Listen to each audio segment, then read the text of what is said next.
Retro Shooter is a really cool light gun system which until recently came with its own console supplied with a ton of games, but all that has changed. So is this console and the guns still worth buying in 2024 and indeed as we head towards 2025?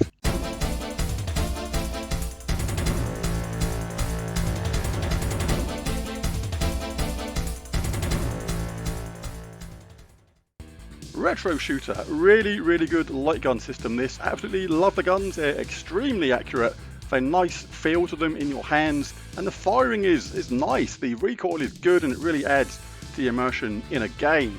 But this typically came supplied with a console, which is not going to be for everybody because a lot of people would want to use these light guns on a PC.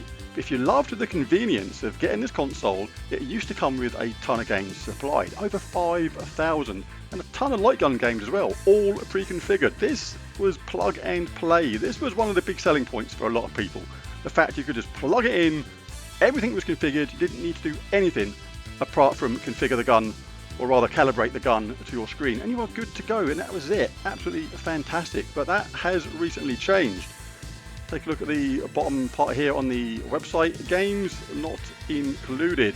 Before there was over 5,000 games, and now you're going to get the console with an SD card but no games supplied. So is this system still worth buying? But first up, let's take a quick look what the actual issue is. So with SNK and another company currently taking legal action against 3A, you have to wonder what will happen next for the unreleased upcoming more powerful Pandora box. Will it still see the light of day? Will this see 3A look into branching into other markets, or could this have detrimental effects on 3A's future as a company? The other question is, why now? Why are SNK and others involved? Is it due to all the marketing done by the guy who has licensed Retro Shooter?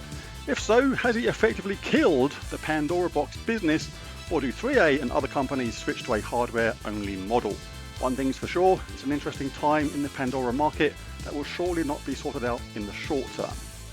Or to put it another way, they are being sued, and as such have had to stop putting these games on the system.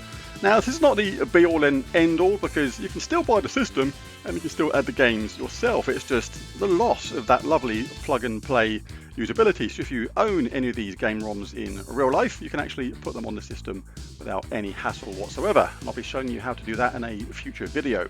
So like I said, with that in mind, is this a system that is still worth buying in 2024 and as we head towards 2025? Well, it depends upon, for me, what you actually want from the system. If you're after the light gun system mainly, you want to plug them into your PC and play PC games, then absolutely fine. The guns are still going to be the guns and they are still absolutely excellent.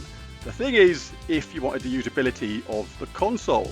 Now the console, previously with all those games supplied, was fantastic. Like I said, it had all the games pre-installed, completely set up, ready to play. Plug and play at its finest. It was really good. So if you're the sort of person that doesn't mind adding the games yourself, this is still a good purchase for you. But if you're the kind of person that finds that kind of thing a bit of a hassle, you may be better off maybe with just the light guns to use on your PC. But one other thing I've been thinking of, and it's something I'm not going to risk, is this part here. It has updates. Previously you could update the console and keep it up to date with the latest version, but the latest version comes with no games. I don't want to plug this in and find I've just wiped my console of all the games if I update it. So there's no way I'm going to be updating my console. I'm not sure that would happen, but at the same time I'm not going to risk it, because why do I need to? All the games work pretty much fine. There are some games that have a few issues, but they're not that common and I can live with it because you can get the equivalent games on PC quite often instead if it's a big deal to you in the first place. So yeah, I am not going to be risking the update on my console. So to summarise, is Retro Shooter still worth buying? Well, it depends upon what you want from the system for me. If you want some really cool light guns and you can play most of your games on PC anyway, then you'll be just fine with it. It's a really good set of light guns, absolutely love them. If your main thing was the console, like you weren't going to use this for the PC, you wanted this as a standalone system, then you can actually add your own ROMs to the SD card, as it says there. Easily add your own game ROMs to the included SD card. Failing that, you can actually buy SD cards loaded with ROMs. I'm not saying that's recommended, but you can do it. It's not overall advised though. You don't know what's on some of these SD cards sometimes, and the trial and error of it all as well, of course. Like the games that were on the console supplied when it had all the games included, most of them ran really well. Some of them ran a little bit off, not quite perfect, but when you add games on this, it will be a bit of trial and error, because you don't know which games are going to run perfectly, and you don't know which games are going to run a little bit choppy, for example. So it will be a bit of a trial and error experience regarding that. But anyway, I would still say this is still worth buying, because yes, I loved the convenience of having all the games included. Absolutely fantastic, but it's not the be all and end all. You can still add your favourite games themselves. And the thing is, there was over 5,000 games included with this. How many of them do you actually end up playing?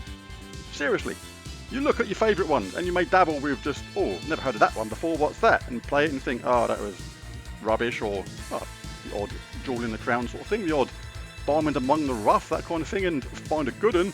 But for the most part, you're going to be sticking probably to the same 40, 50-ish games that you sort of know and love all along. You're not going to be playing anywhere near the higher percentage of those 5,000 games. So it's not so much a bad thing to get the console for me and just add your favourite games yourself. So it's not the be all and end all.